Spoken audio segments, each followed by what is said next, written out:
The student-owned learning engagement model is based on the notion of 9 intrinsic elements that inform the student learning process. These elements of a model then become evidenced in the form of a toolkit. It's important to note that the model itself is designed to be used as part of a wider learning design process in the context of academic staff development or faculty development.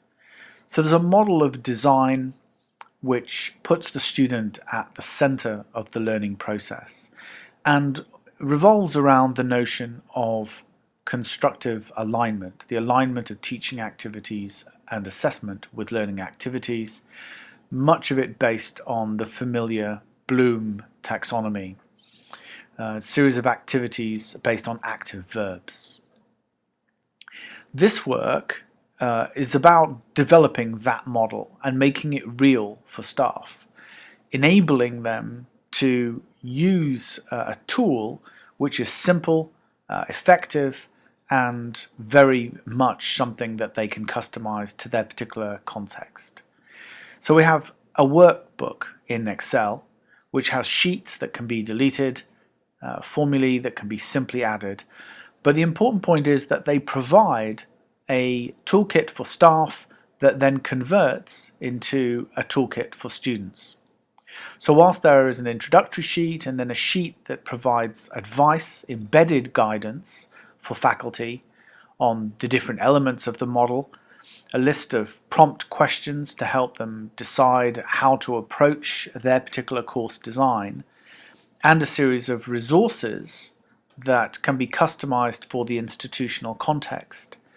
These sheets are deletable, leaving you with an overview for staff and weekly views for students. What lies behind this toolkit is the idea of providing an advanced organizer. And so we have the opportunity for staff to see objectives, to break down the learning design, all designed ultimately with the student in mind.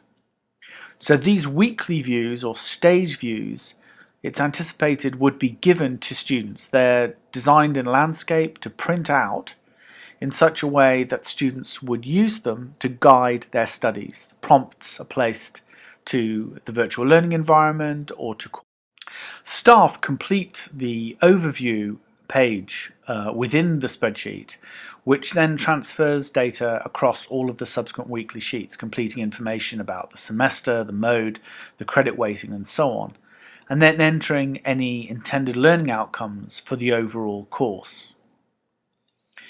These are placed into an overview sheet which provides summary information that they'll be able to refer to later for diagnostic purposes. And this information, as you see, is transferred to the weekly views.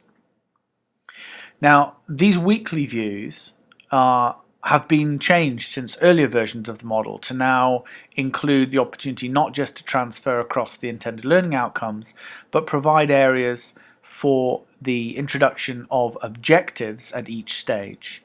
And so we can actually place weekly or stage objectives which can then link to specific activities, all within a very simple spreadsheet design.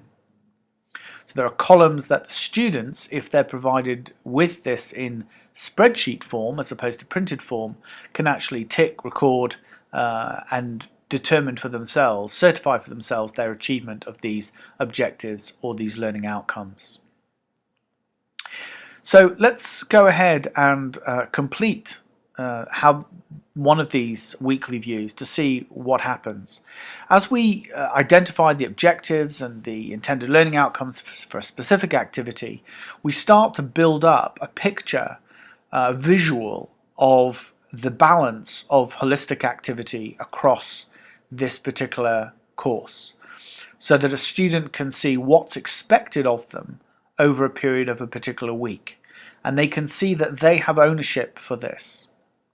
So we want to try and provide an environment that is easy to use and which faculty can use themselves with or without the support of educational developers.